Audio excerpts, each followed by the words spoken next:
We're ready to begin. Let's open with a word of prayer. Dear God, thank you that we can gather again. Thank you that I'm not going through this alone, and that we have several minds trying to unlock this puzzle together.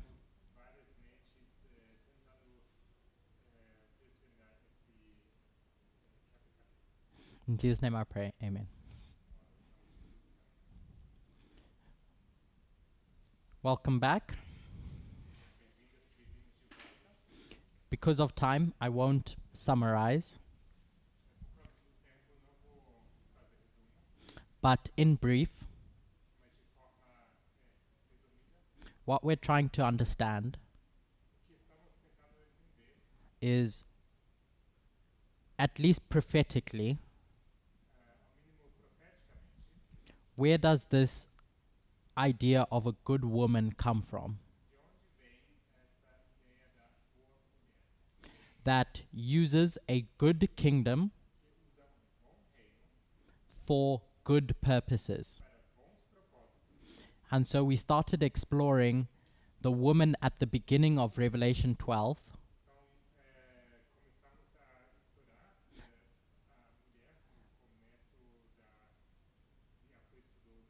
by comparing and contrasting the symbology of the moon and the sun.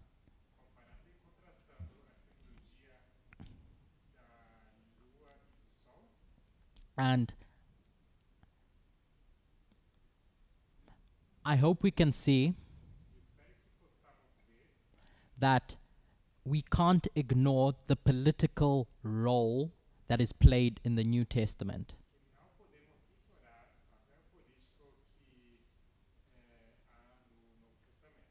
by Rome. Rome is going to do a good job until it doesn't. If I can say it in these words, when it's a lamb, it protects the people, and then it becomes a dragon that's going to persecute the people. But while it is good and protecting the people, my suggestion is that that can be seen in the symbology of the sun, the glorious sun.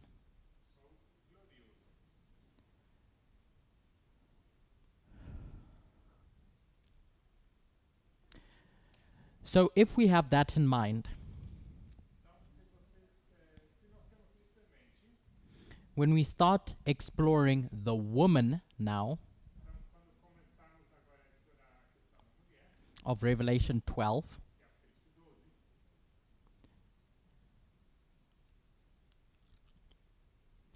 what framework do we usually understand that woman to be?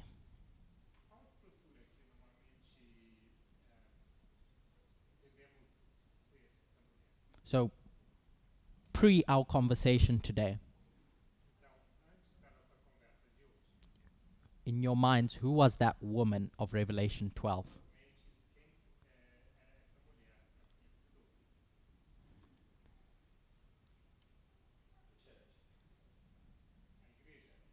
So I've heard the church. So we typically look at that woman as God's church. But we can see that that woman, I hope, standing on the moon, was more than just the church. Israel as a nation was a government too. And then when it's clothed in the sun, we can, by comparing and contrasting, see that that woman must have a political element as well.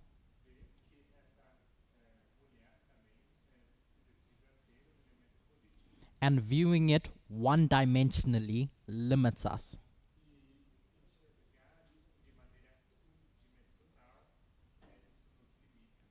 So, what happens after these verses? How does the story progress? We have Rome, and we have, we'll say, the Christian church.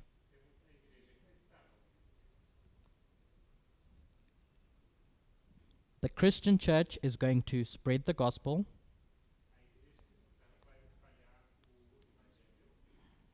and Rome is going to, for a time, say,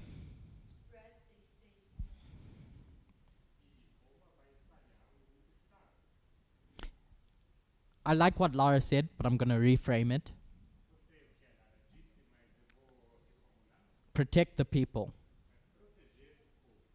by, and hopefully spread that idea of good politics.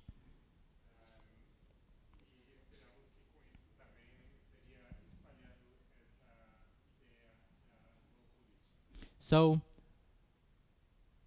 we get to verse 3,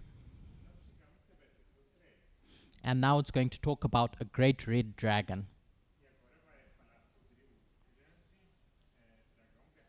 7 heads, 10 horns, 7 crowns.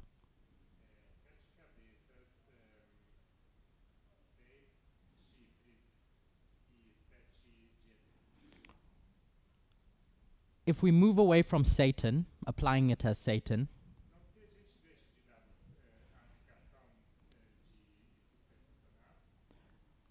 who's this dragon?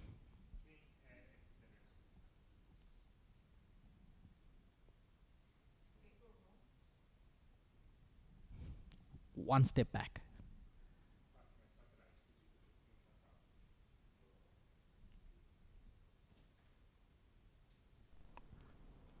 Pagan Rome? But they were not good? So, Revelation 12:13.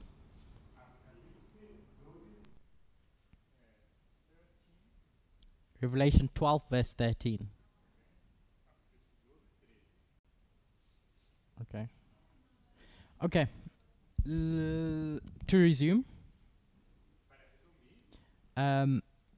we went to Revelation 12, verse 13.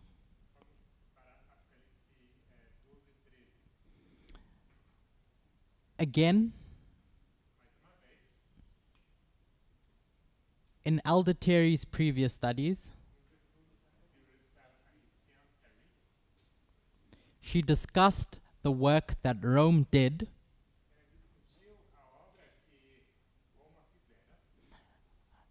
across the world in protecting people. But something happens.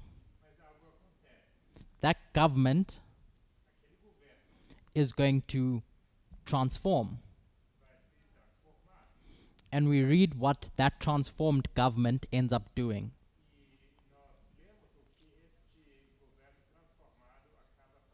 It becomes a dragon. And now that dragon starts persecuting the people.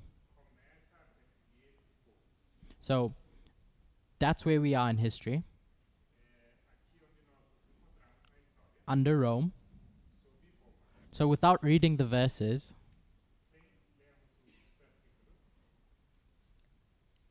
Matthias, can you explain to me what happens now? From verse 14 down.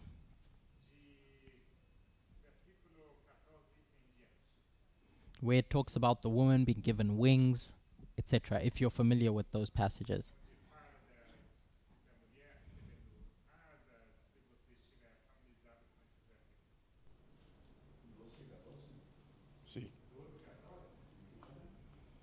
se le dieron alas de la gran águila para que huyera al desierto.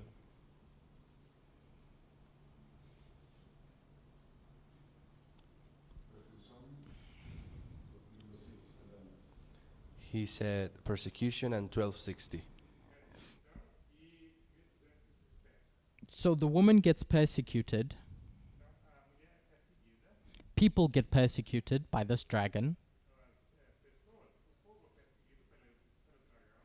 And that woman is sent to the wilderness. Why is it sent to the wilderness? Pedro? It's given 2 wings as a great eagle. It says to be nourished. So it runs away into this time period. And it's meant to be nourished for 1260 years.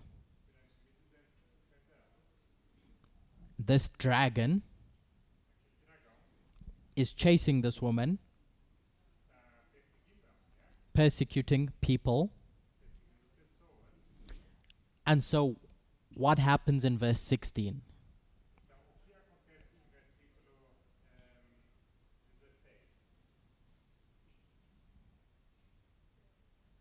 Edurne?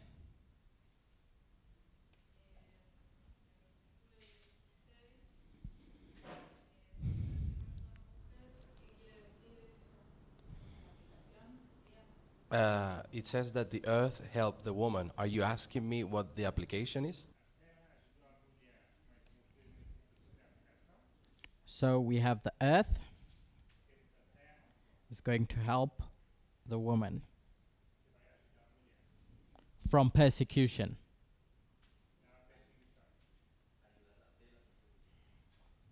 Yeah? That earth, what is that earth? How do we understand it? Without proving it. He said the United States. So there's this piece of land that's separated by a big ocean from this other piece of land we call the old world. So this woman is going to run there because this big ocean in between these 2 worlds is going to provide a safety mechanism against that dragon.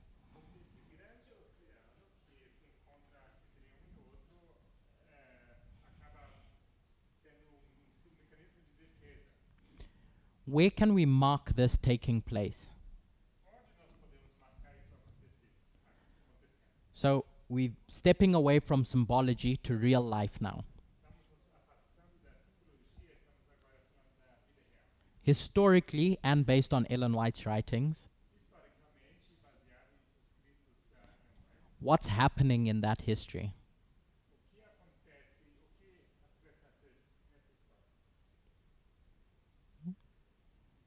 Lara? Like papal persecution. So there's persecution happening here, but historically,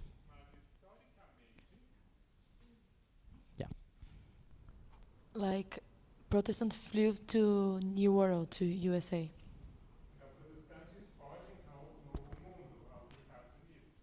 so all these people that are fed up with the papacy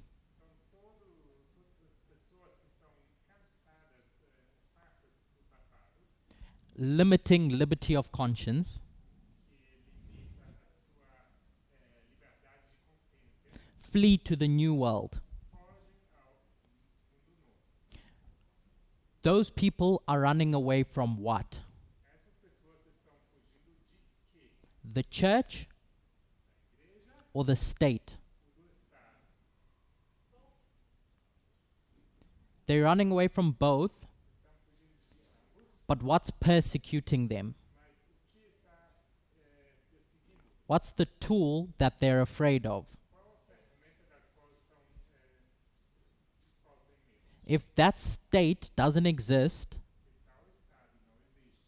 that papacy can do nothing. So what they're running away from is this corrupted state. This system of government that's no longer serving them. I'm going to give a year. You could probably come up with another one of when these pilgrims land in the Americas.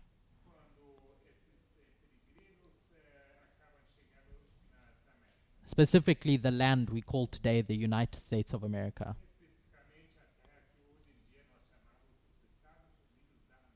So long before that lamb rises up in 1798,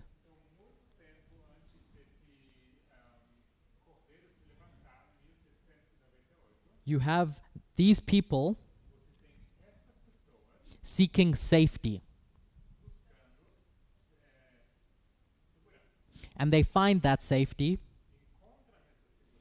in the land. For all these years, they're safe.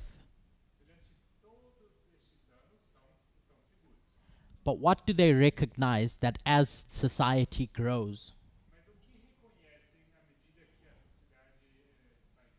As more people come,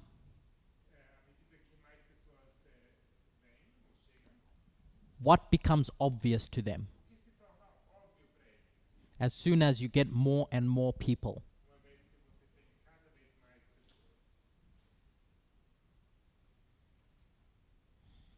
Mika?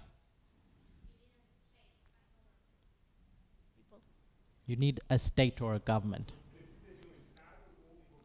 You need a way to organize everyone. Because you can't just let people do things of their own volition.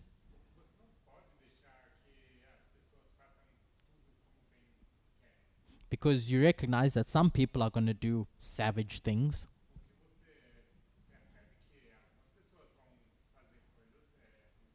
And some people just want to live peacefully.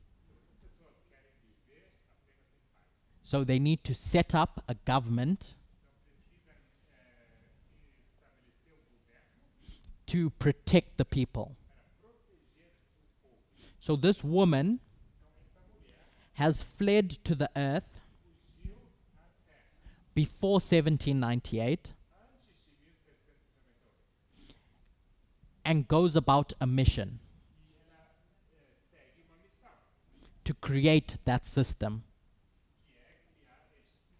that's going to protect the people. And in 1798, that woman, which is not just the church, because the church cannot create a state, it's just people with a common goal.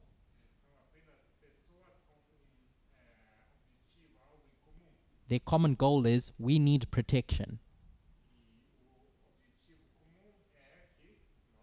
So they create a system that's going to protect them.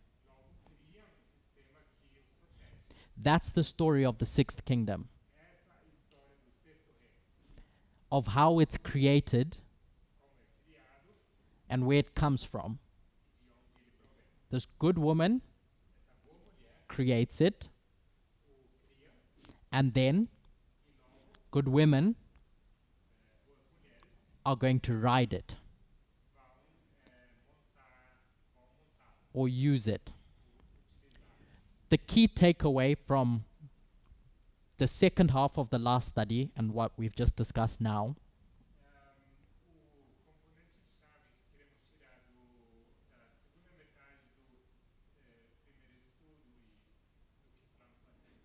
is that if you trace that story of the good woman of Revelation 12,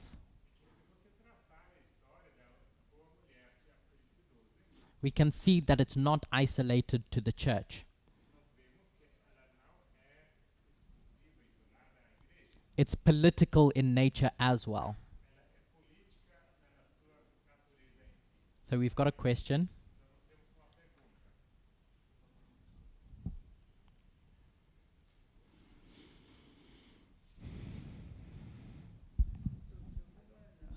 In Revelation 12,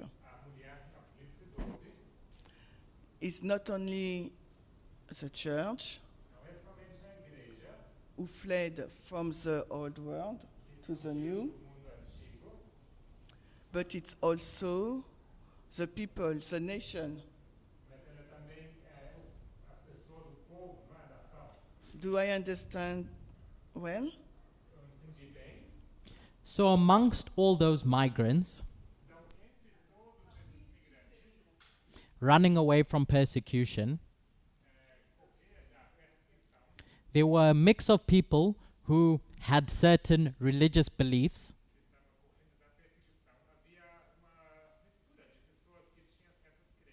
who are running away from religious persecution, but at its core, there were people who fundamentally disagreed with how the kingdoms operated.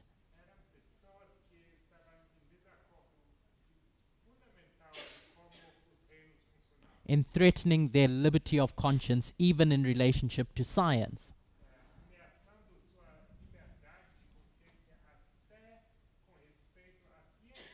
So those pilgrims are not just Protestants, how we typically understand it. Those Protestants were just people who were protesting how Rome operated, how the papacy's ideology had flooded the old world.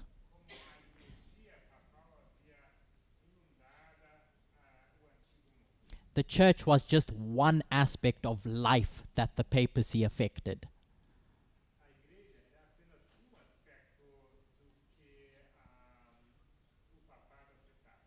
Science, schools were all under attack in that 1260.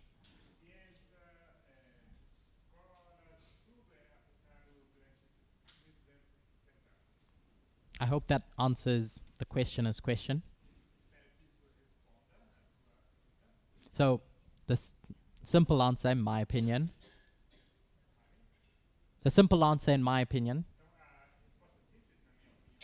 is that it is not just the church that's running away from persecution. It's all these people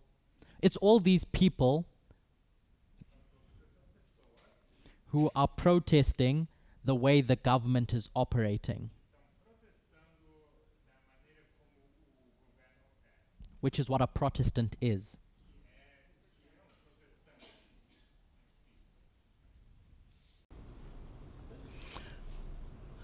At the beginning, we said that we try to understand the good woman who rides the head,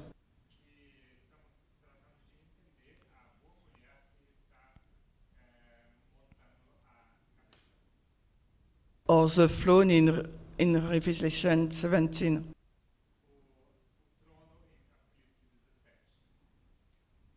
So I think I miss a link in your description or explanation of the woman of Revelation 12 as a good entity having a good ideology. Because this good entity, you describe it as the people and the nation.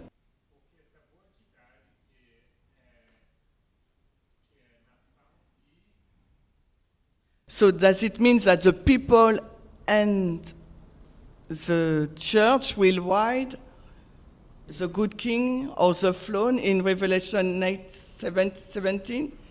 Because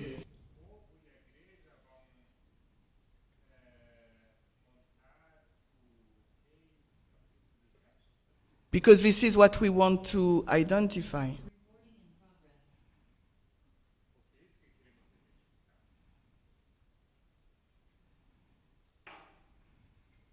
Is everything okay? So, Shamen's asked for a summary. A key turning point is what takes place in the history of 4 BC. This separation of church and state. The state is going to protect the people, and the church has its own job function.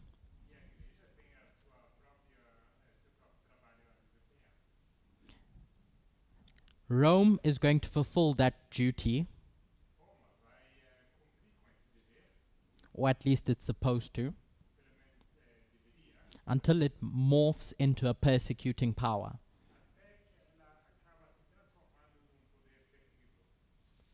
The church has its own job function, and during the 1260, the papacy, this entity with a bad ideology,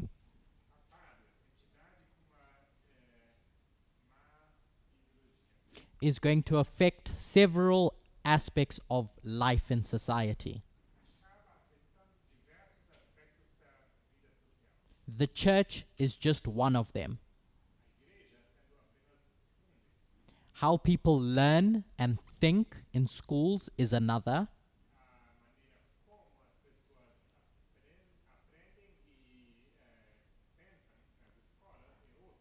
What people think about science is another. Whether the sun revolves around the earth or whether the earth revolves around the sun.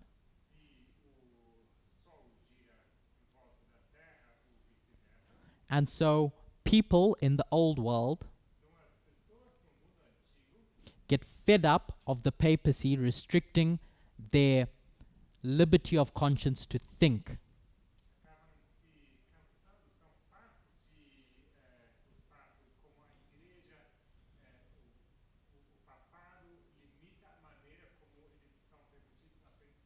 They're protesting this form of government that has emerged in the old world.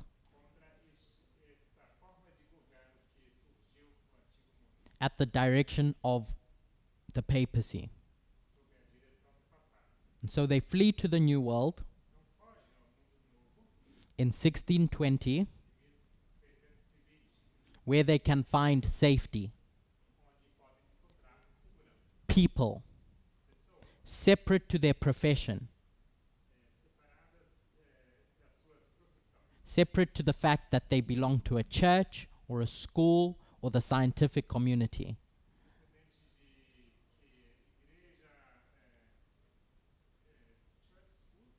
Or the scientific community.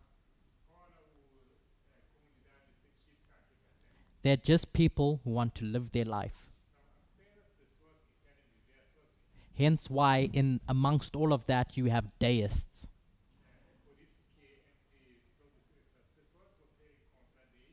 Not just the Christian story we tell. So, amidst this time period from 1620 to 1798,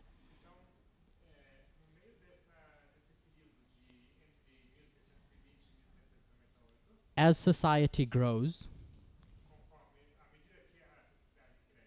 I think it was Lara that pointed out that they're going to need a government.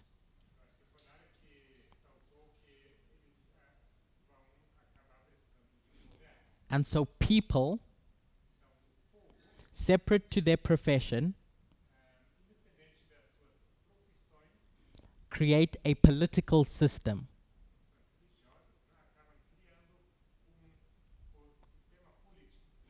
Remember now, church and state are going to be separated.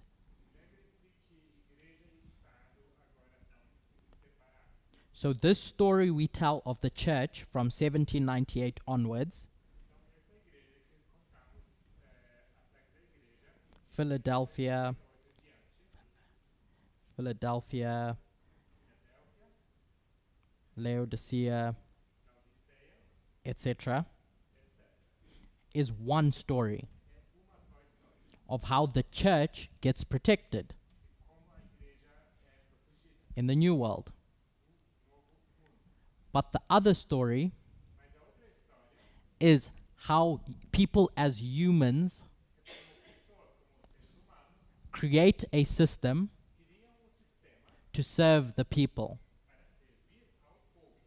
irregardless of their religion. So when I say the good woman,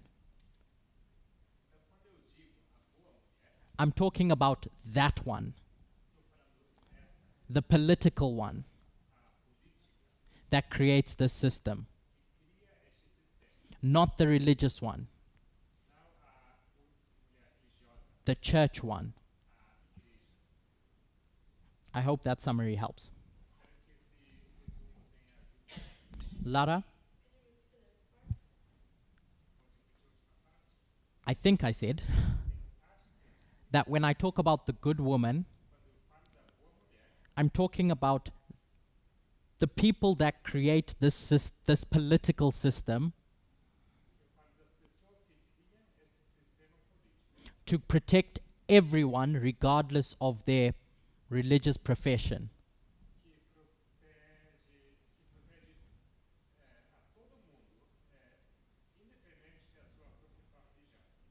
I wanted to go through all of this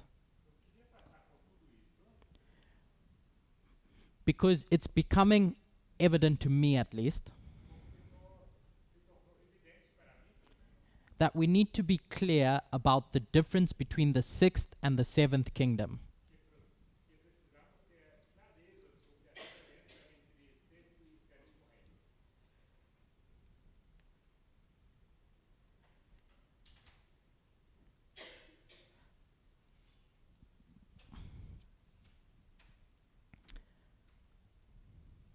Over the years, we've learnt a lot of history about the formation of this lamb-like beast.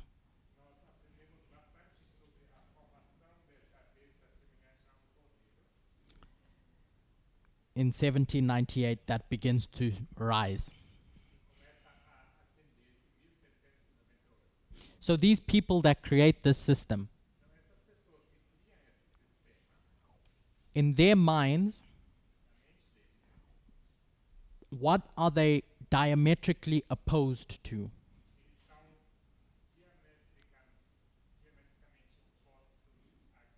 What are they need to make sure that they don't create?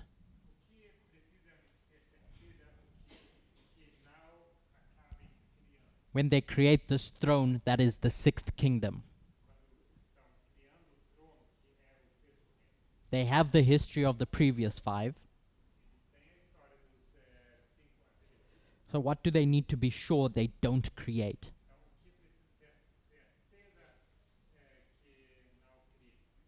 Matty?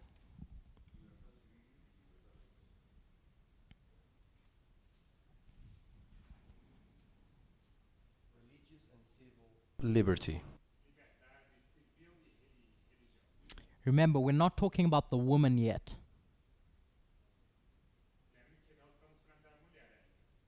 We're talking about the throne, the government. Gabriel? So Gabriel said that they look back in history and what they see with all the kingdoms that have ruled the world thus far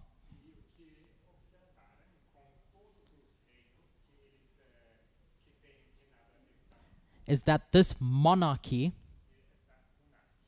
is too powerful. It has too much power, and as soon as you have something with too much power, it gets corrupted. It's easy to get corrupted. And so what do when they create the sixth one in the new world? Mika?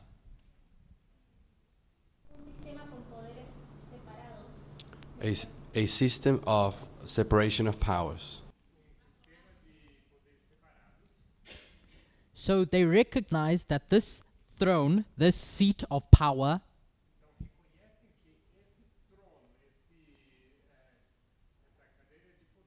needs power, but it needs to be restrained. And so when the founders go back and forth about what this government is going to look like,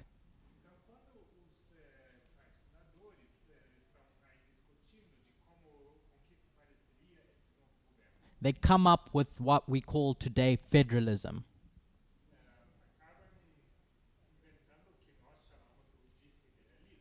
The system of checks and balances. There's a danger of monarchy. And what makes monarchy a monarchy? Mika?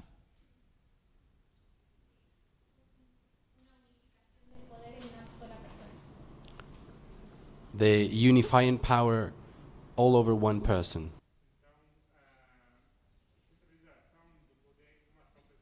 Take away the person, because we're talking about institutions. So would it be fair to say the consolidation of power in one singular institution?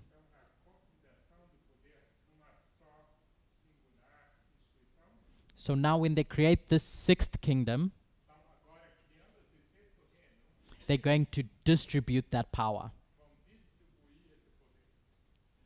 in contrast to all the previous heads or kingdoms.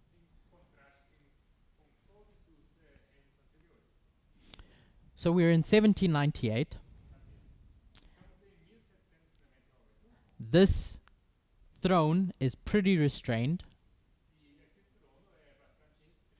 because there's all these different agencies or functions of government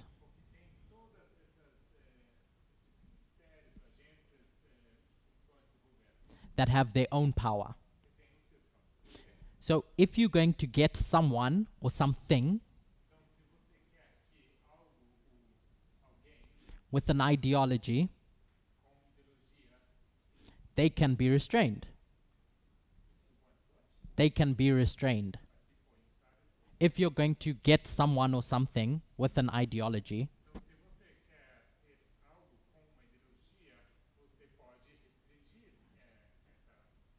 an entity with an ideology, they're not going to be able to just do what they want. They're going to have to play the game that that throne has set up.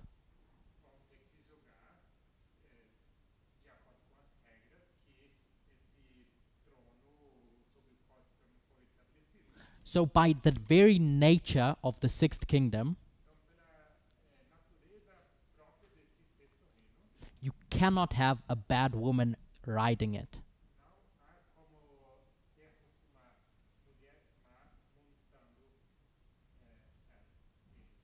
Because there are so many protections in place that a bad woman wouldn't be able to accomplish anything, because it's fundamentally different to the tool that it would want to use.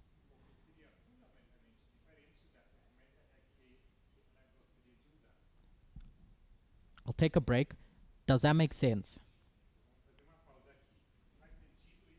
Are there any questions about that? Pedro? So I have a question about the nature, the double identity of the woman. I have a question about the double um, you've taken us through steps to understand that the woman isn't actually just a church.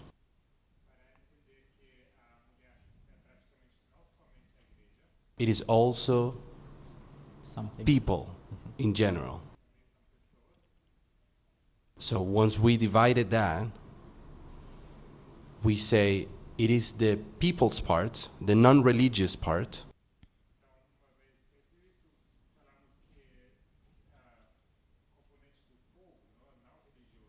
this is the one thing that created the sixth kingdom, the sixth throne.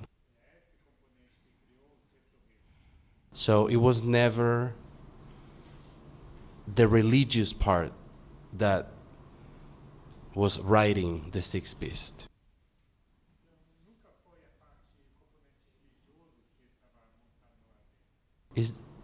Do you have a concise sentence or a proof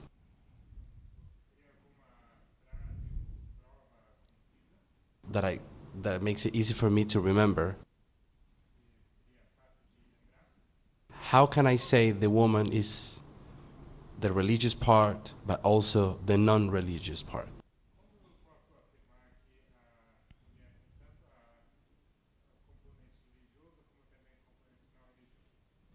For me at least, it's that story at the end of Revelation 12 that gives us the clues. The fact that that woman flees to the earth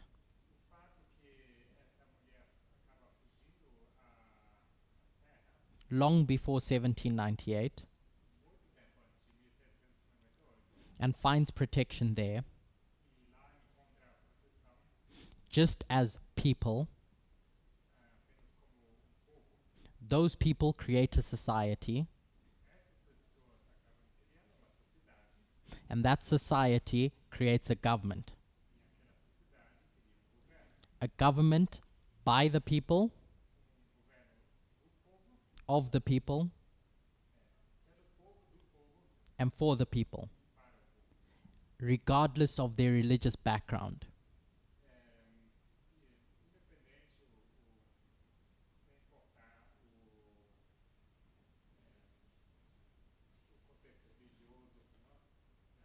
So it's a-religious. So we know it's not church doing that. Because if it was church, the church's agenda is biased.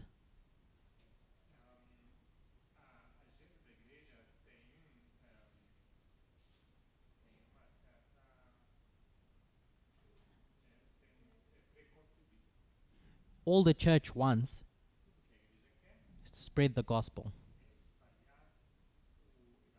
is to tell the world about God. So if you're going to have a church do that, you're not going to have a system that protects all people because of the biases of that church. So apolitical people come together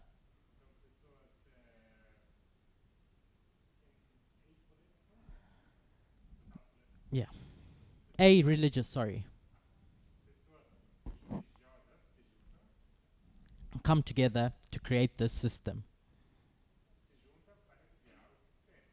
We know that historically.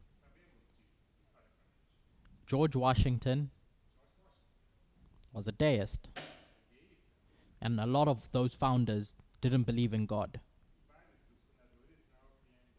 So just historically we know that to be true.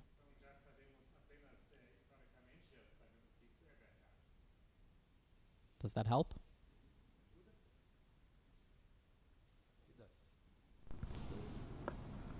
It does.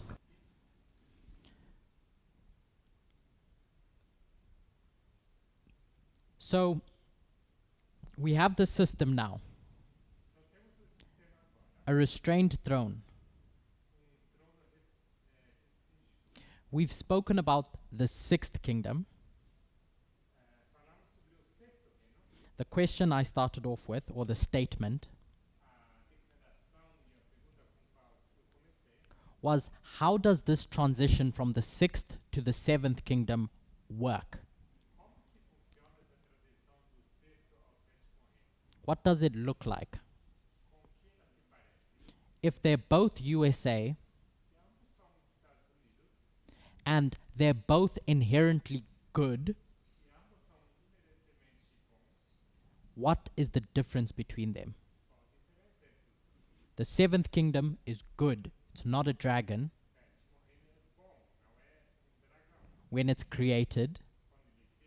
And the sixth kingdom is good. So what's the difference between them?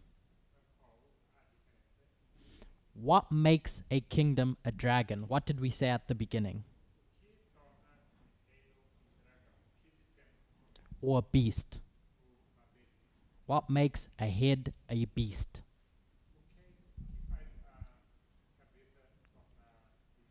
Lara? Wait, when they have the ideology of the woman.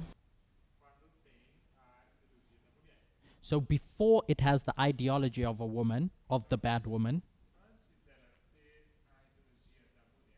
it's just a head. It's a kingdom. The seventh kingdom. Before it becomes a dragon, it's just a kingdom.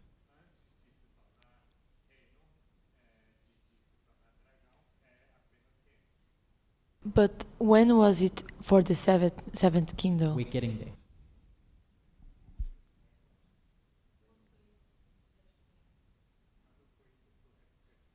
So before we start trying to figure out when that seventh kingdom exists,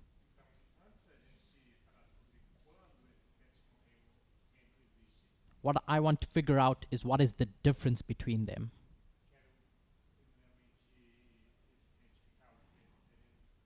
Between the sixth and the seventh. And we can't say the relationship with the woman.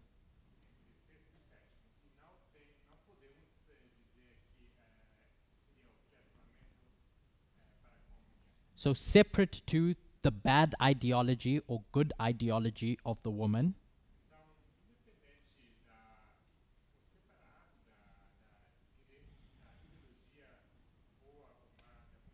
if we were to put the sixth kingdom in a box and put the seventh kingdom in a box, whether it's a good woman or a bad woman, what is the difference between 6 and 7? I'll go Mika, then Mati.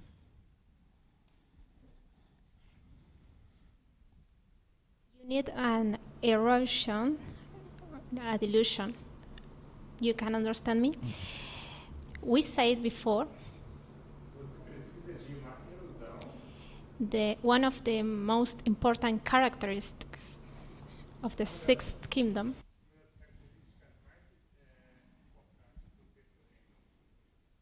is this restriction of an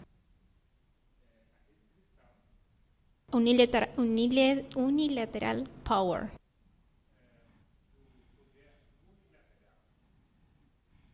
So if you lost these restrictions,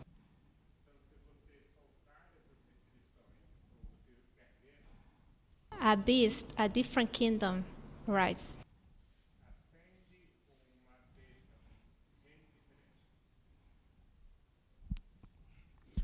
So what Michaela has pointed out is that all these heads have power inherent. What makes the sixth different is the restraints that are placed upon that power. I want to use a parable to explain how this operates. It may or may not be helpful. So, there's a person called Theseus. Theseus is going to create a ship.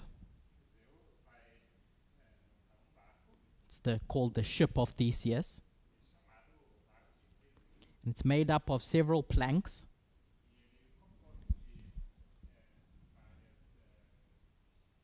Pieces of wood. Various parts. So in year 0, that's your ship. But as time goes on, Theseus looks at his ship and he recognizes that I'm going to need to replace one of the planks.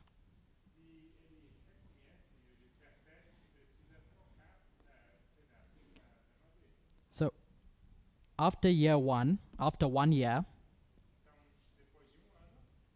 one of those planks is replaced, and time goes on, and he keeps replacing these planks.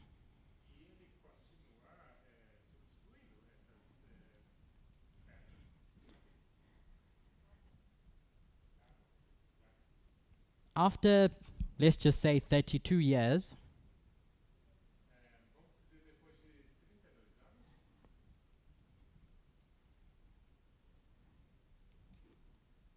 in year 32, all the original planks have been replaced. All the original parts have been replaced. The question is, at this point, at the end, once all these original parts have been replaced,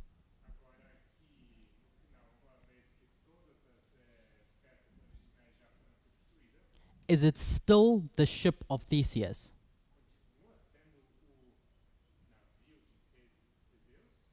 Or is it a different thing?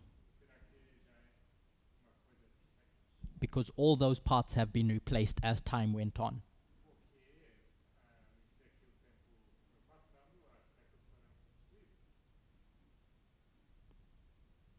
Gabriel?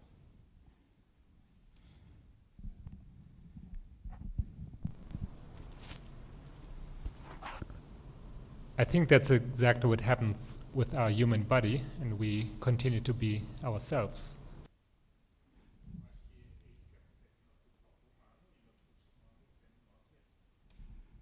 Michaela? Yes, I think the same, but depends, because the point is this new table is similar to the old table.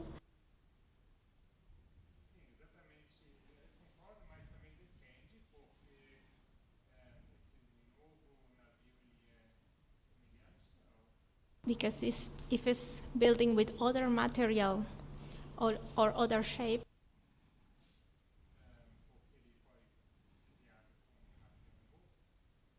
theoretically is the same is the Theseus ship.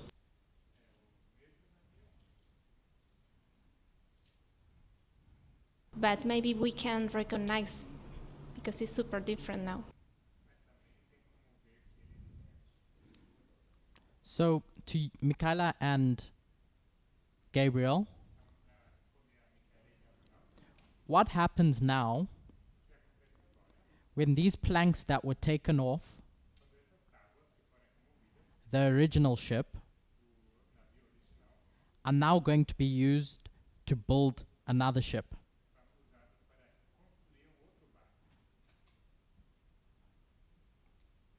So you have two ships, A and B. One, the planks have all been replaced. B, those original planks have been put back together.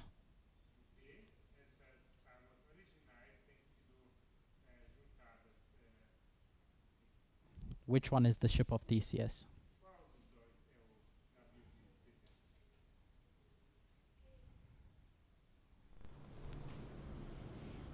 Lara? Why?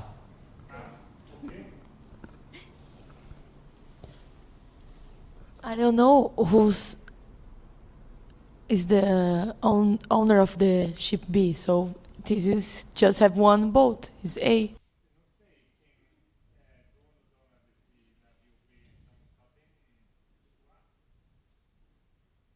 Theseus puts together that ship with the old parts.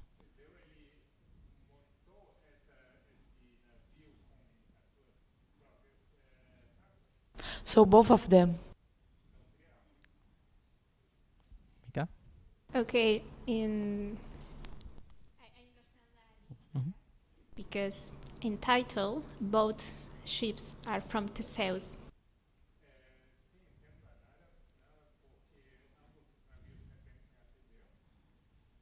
Pero en esencia, sorry, but in the essence, the real Theseus ships is the B option.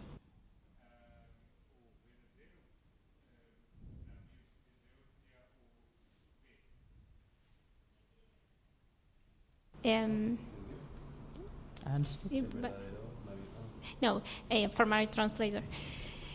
In my understanding about the essence of the ship,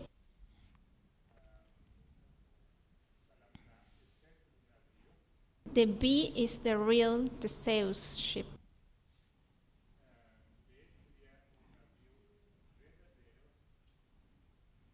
But for the people, you can't this struggle with two ships with the title of Theseus owner.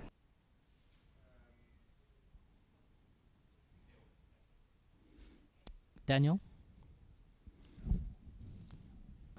So I think there is not false or truth. Definitely they're different. So there is a difference.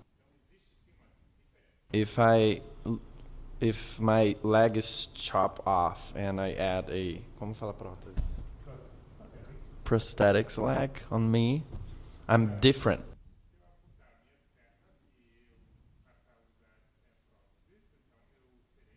It's different, but it's still me. So both sheep. So you asked who? You asked what sheep belongs to Theseus, right? Which is the ship of Theseus, not what belongs to him.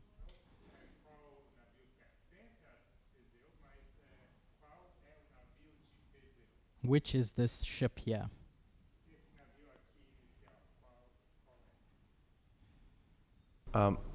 I think number A, but he's different. Because everything can change. Yeah.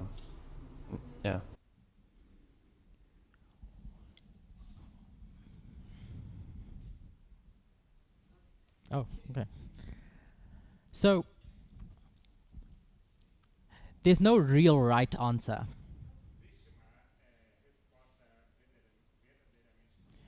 Because it depends on what perspective you're looking at the problem. Are you looking at it from a material perspective? Or I think the term Lara or Michaela used was the essence of the thing.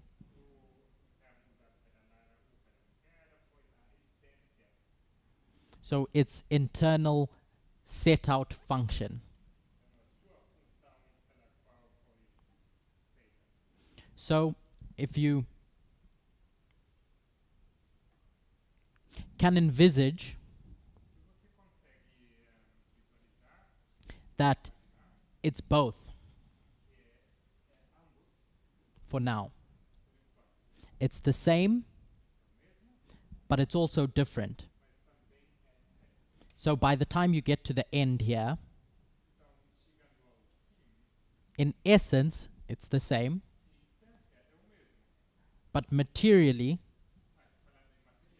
functionally, it's different. Does the same thing in a different way because its parts have been replaced. So, last week, in your own time,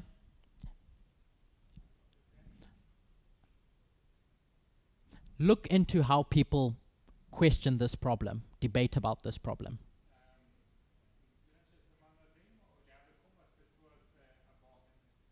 And then re-look at what we are about to discuss.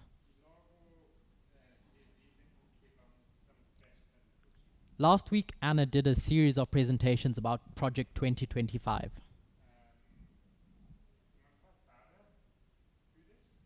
Anna.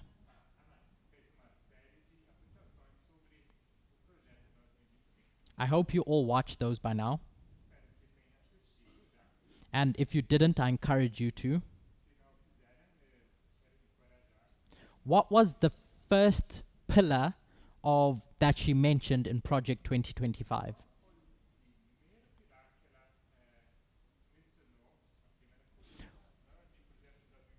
If we were to summarize or encapsulate what its purpose is,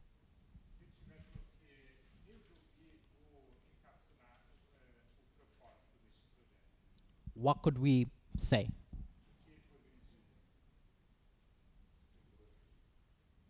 Mati?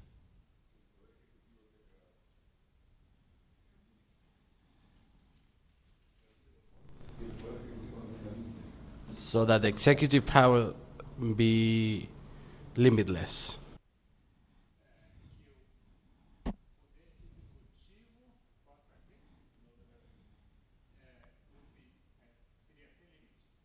So there's this plan to reorganize and empower the executive branch. Lara?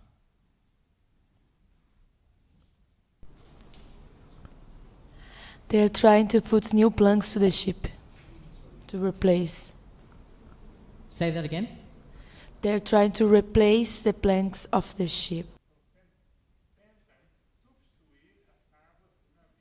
So, if we were to think back at our parable, that ship is the throne. That throne had very specific parts. But over time, those parts are going to be replaced.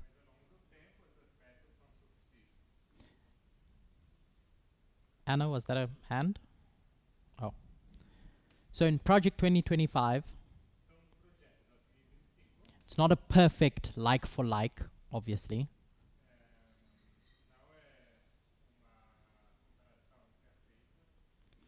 But what I want to take from that is that there's a work done to change this thing that was originally created.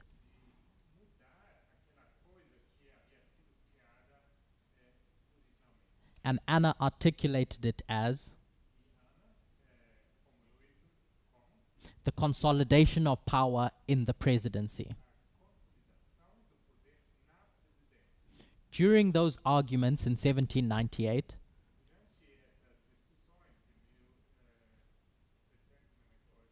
one of the articles that was penned in the Constitution,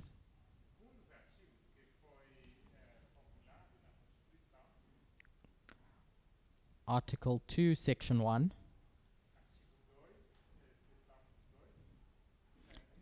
is the executive power shall be vested in a president of the United States of America.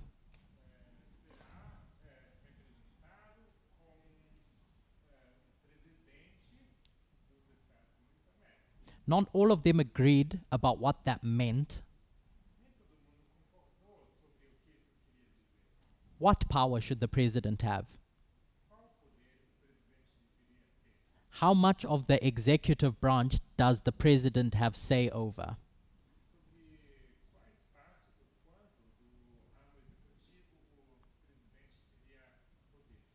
In the early days of this kingdom,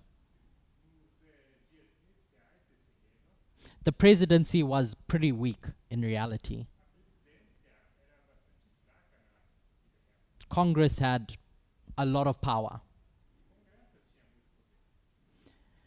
As time went on, in the 1800s and early 1900s,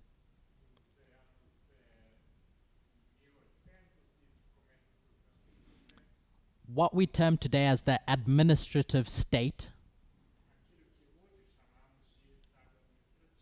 grew,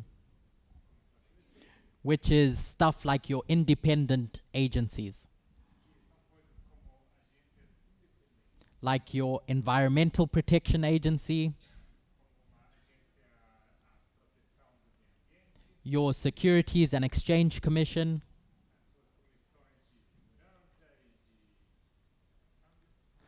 or your Federal Communications Commission, your FCC.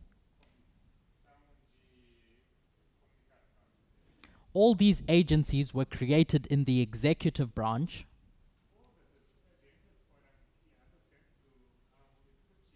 to act independently, apolitically.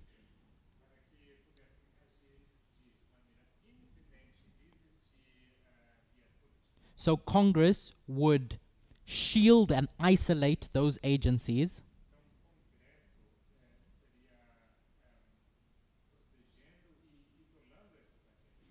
and the staff that run those agencies are not elected.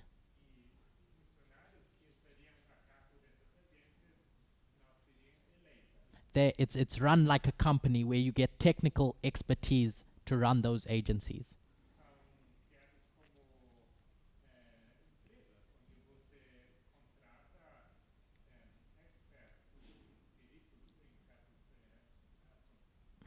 And an important part of all of that is that they're often isolated from direct presidential control.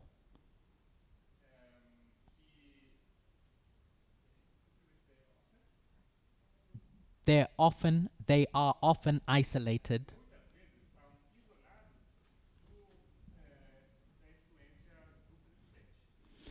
but in the 1980s, a modern theory started to emerge. Anna, can you remind us what that theory is?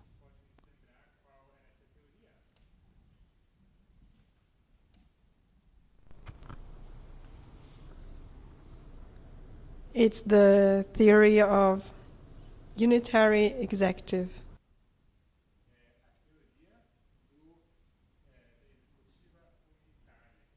Can you explain what is that?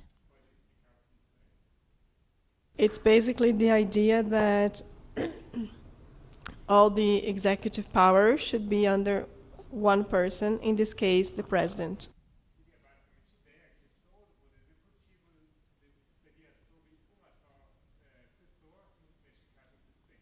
So under the Reagan administration,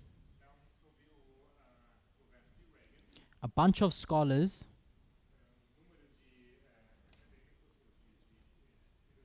look back at this article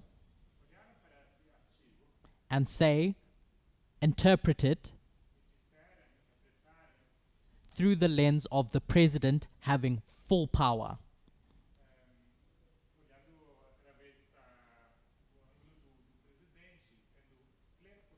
I sent 5 articles that if you haven't read them, it would be good to read them, because they explain this work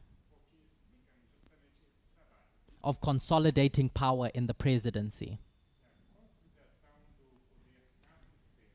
that began in 1989.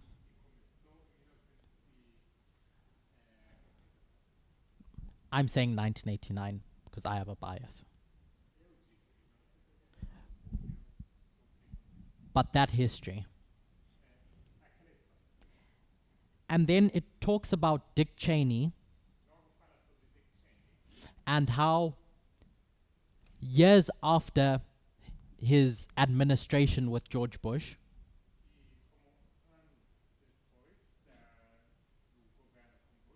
he looks back at this consolidation of power after 9/11,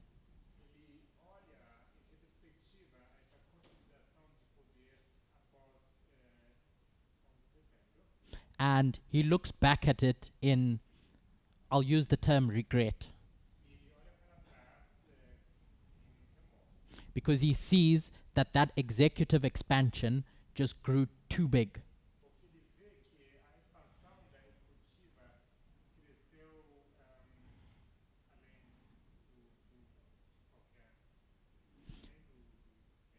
So from the 1980s, I'm suggesting that this seventh kingdom is born and begins to rise as the various parts of that throne start getting replaced.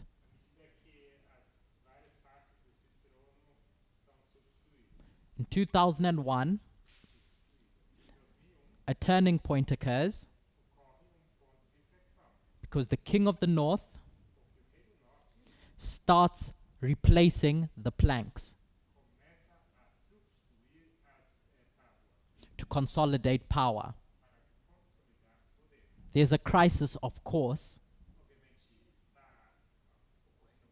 and when you have a crisis, when the country was created, they allowed it, we'll say, that the president gets all this power to deal with the crisis. But what happens with human beings once they taste power? They like it. And they don't give it back. And so that power begins to grow and grow in that throne. And all these good presidents, none of them revert those actions.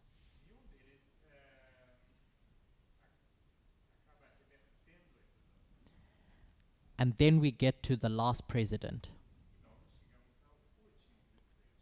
And so a question that comes up often is, where does the story of the last president fit in end time prophecy?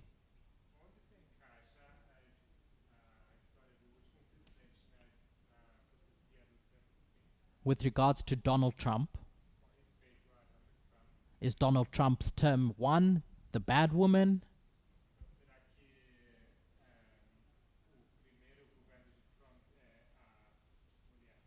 Etc.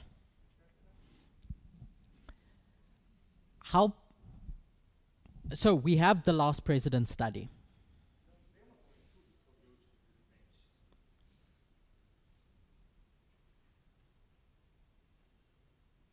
We have the study of the last president, taken from what book and chapter, Edune?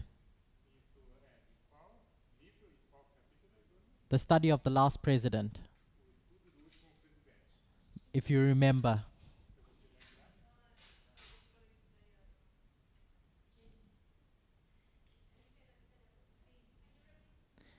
So we have the study of the last president from 2016. I repeated it at the end of last year. Oh, okay.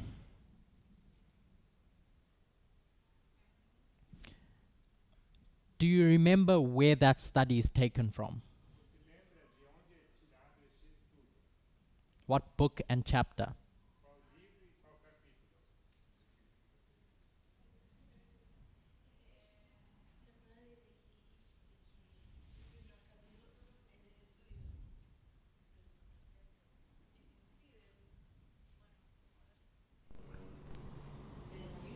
Mm-hmm.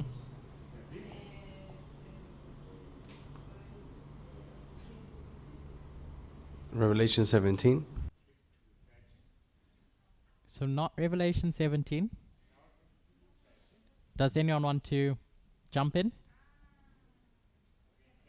Yep, you remember now?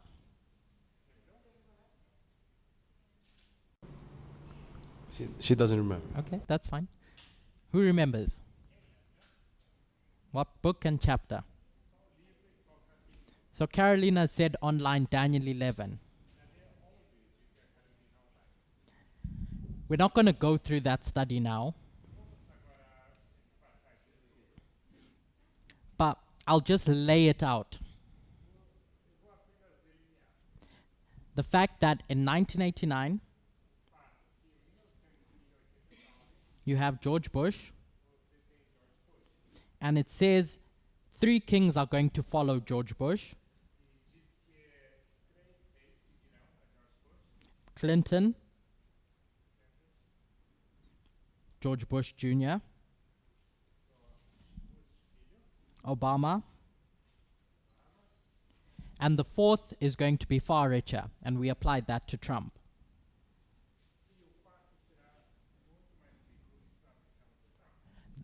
For me, the key takeaway from that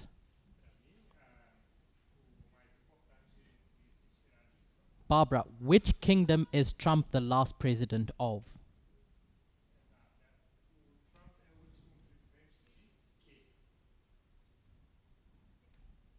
The 6th kingdom, because that's Medo-Persia. Does the 6th kingdom ever have a bad woman riding it?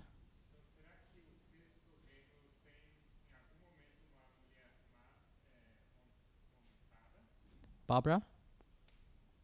No, No. Why? because it's a good kingdom. It's a good kingdom. And what we said a few moments ago was that by nature it can't.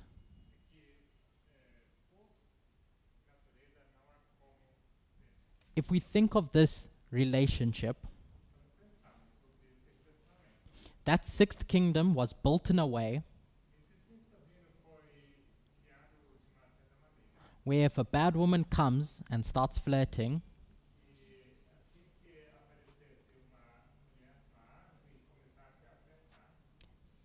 its ideology is so diametrically opposed to that of a bad woman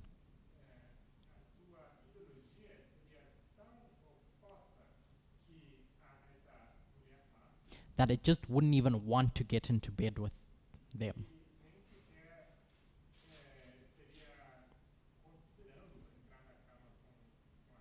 So in 1798, that bad woman tries.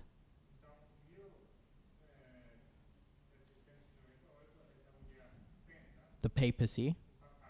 And the 6th kingdom says what? Get away from here.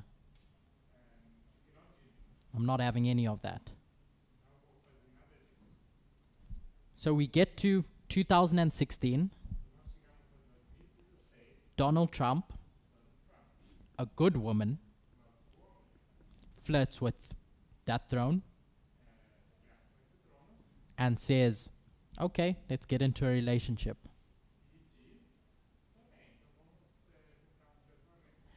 What does Trump's first presidency do to that kingdom?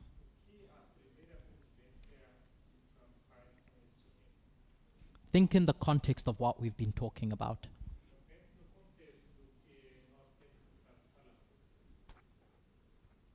What does Trump spend his first term doing?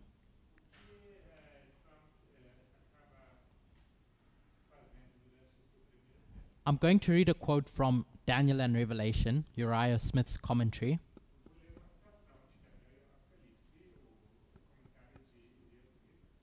I've sent it to the translators.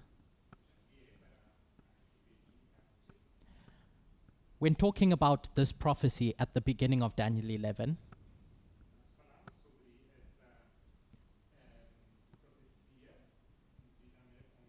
Uriah Smith says the following. The 4th king from Cyrus was Xerxes, more famous for his riches than his generalship, and conspicuous in history for the magnificent campaign he organized against Greece and his utter failure in that enterprise.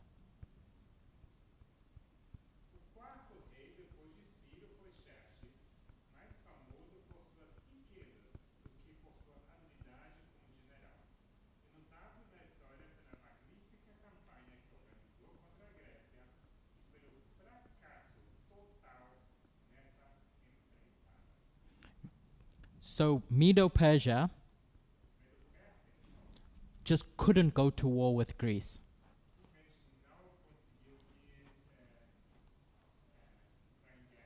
It fails.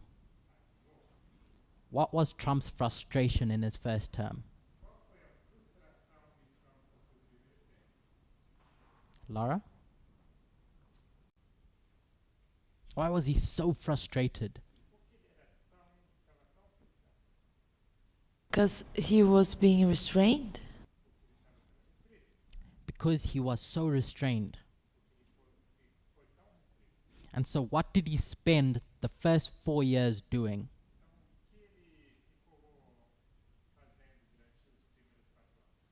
Gabriel.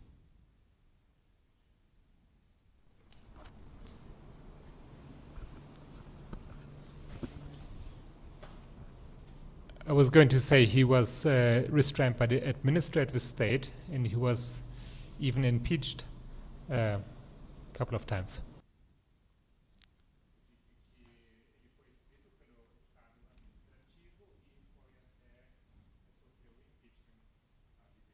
So he spends all this time changing the throne, changing the government, reshaping it. So by the time you get to the end of his presidency, that sixth kingdom doesn't look like the sixth kingdom that was created. You have a different ship with a lot more power. Very different to the sixth, but underlying the same.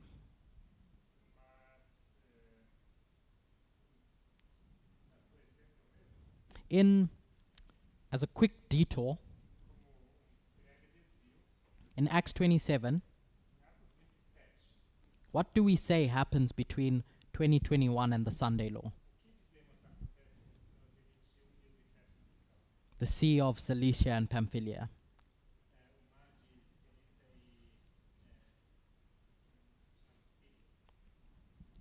What takes place in this dispensation? Mika? So there's a ship, the leadership, if we can call it that. One is falling, and one comes to power. This new kingdom is set up in 2021 in power.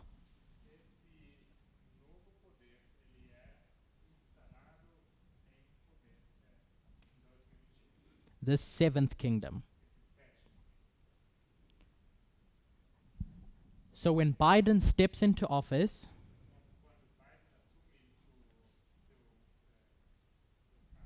in 2021, he is what prophetically? Because now this throne is in power,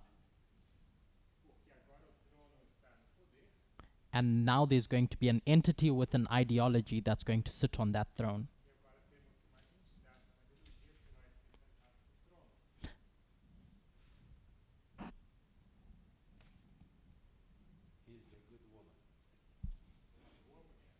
So He's a good woman. Pedro said he's a good woman who's going to use that powerful throne, this seventh kingdom,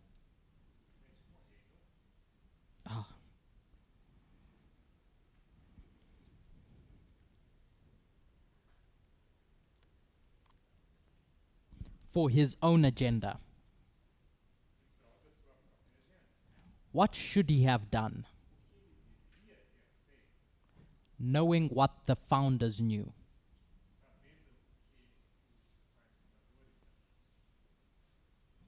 Laura. He should try to come back to the sixth kingdom. So in an ideal world, when a president comes in, they put back in place all those protective mechanisms.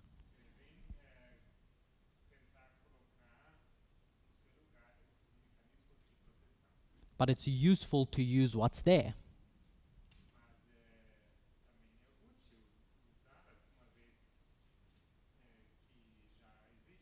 And this presidency of Joe Biden ends up using the same machinery that he inherits.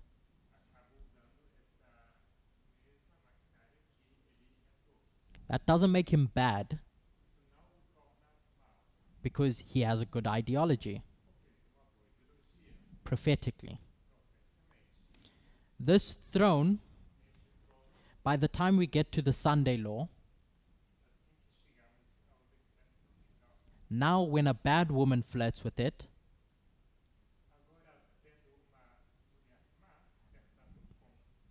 Barbara, what's its response now?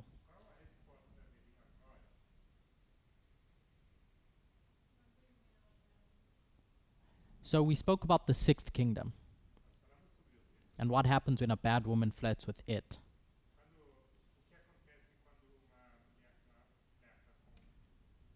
Now this seventh kingdom, this all-powerful seventh kingdom, what happens when a bad woman flirts with it? Fornication. She said fornication. Now it's going to listen, because now it likes what that woman has to offer. Remember, this is a relationship. It's not a unilateral takeover. So the throne wants something that the woman is offering, and the woman wants something that the throne can offer. Without repeating it now, I'm just going to state it as fact. Daniel 3 tells the story of the Sunday law period of a bad woman making that throne even more powerful. In the recent weeks, we've spoken about the inherent selfishness of people.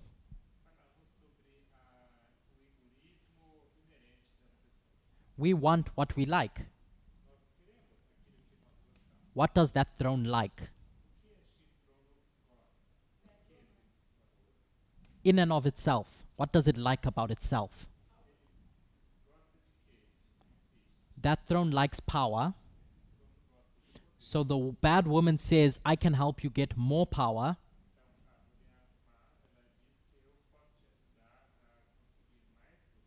If you give me access to the power I can get for you.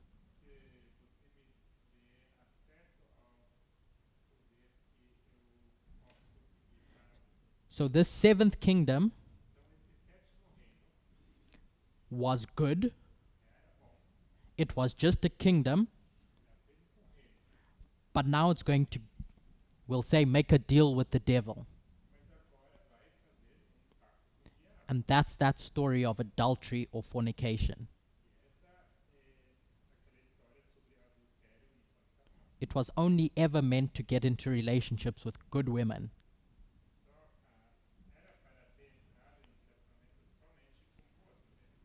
But from the Sunday law going forward, it's a dragon.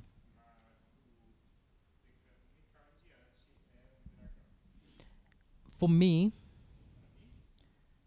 this distinction emphasizes the fact that the sixth kingdom doesn't become a dragon, the sixth kingdom doesn't commit fornication, the seventh goes from being a lamb into a dragon. Pre and post Sunday law. And Joe Biden's prophetic role, sometimes the term compromiser has been used.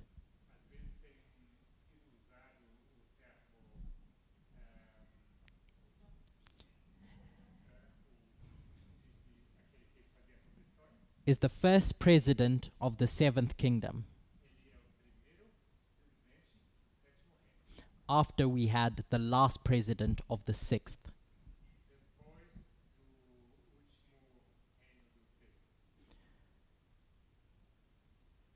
So it's time up,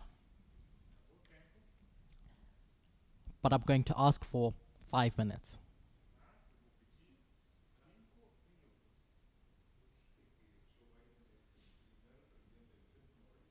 You just said that Biden was the first president of the seventh kingdom.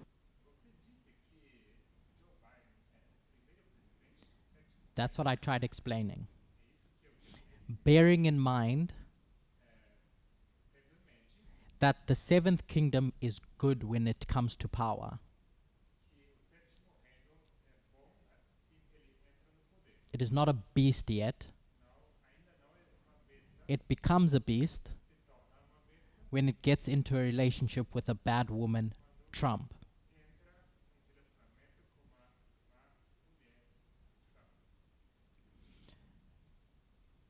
Yesterday,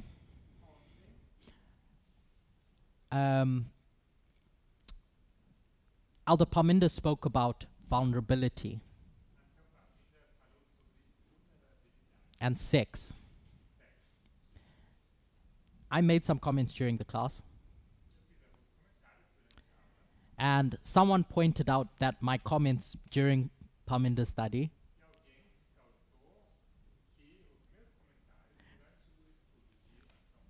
were too spiritual, too out of this world.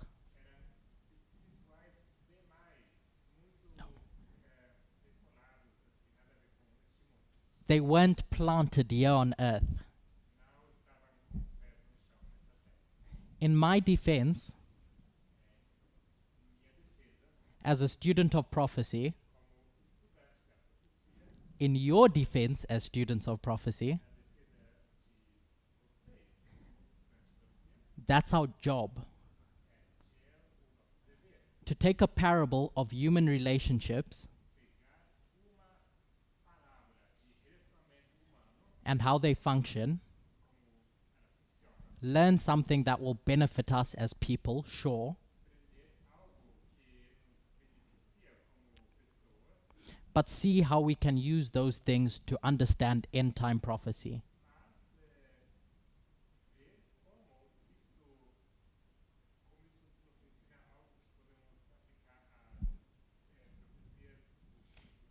So when we talk about vulnerability and defense mechanisms, this throne has defense mechanisms of its own. Those political parties. And as soon as those political parties are killed, they become vulnerable to that bad woman. Which is why the RNC July 18 was so important. Which is why the RNC July 18, 2024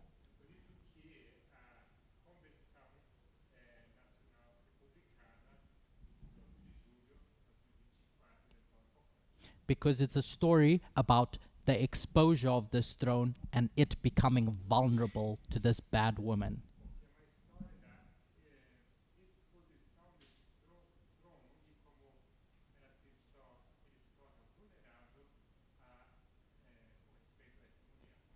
I appreciate that we've gone through a lot, But over the next few weeks, I hope to go through this a bit slower.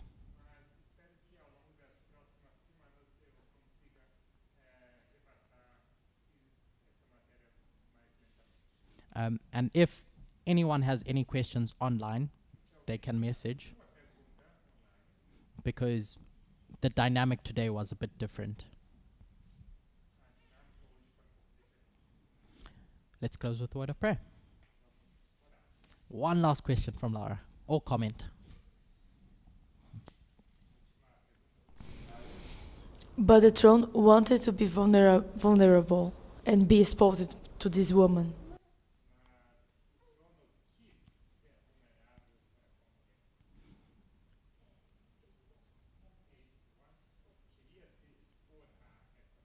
Because it was fornication. Exactly. Let's pray. Dear God, the great controversy is complicated. And it doesn't make sense a lot of the time. But we thank you that you are kind and patient with us.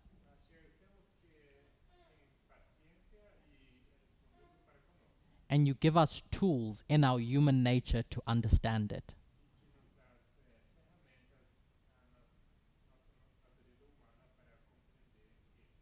If I went through too much today, I'm sorry. I apologize to you, God.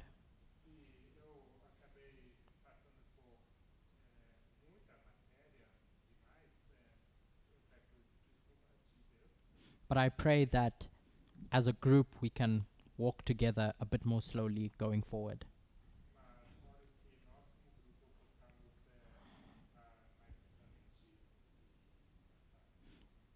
Thank you for our humanity and parables and the lessons that they can teach. I pray that I thank you in the blessing I've received in today's discussion.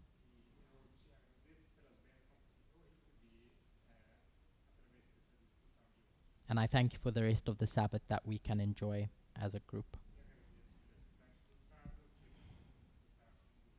This is my prayer in Jesus' name. Amen.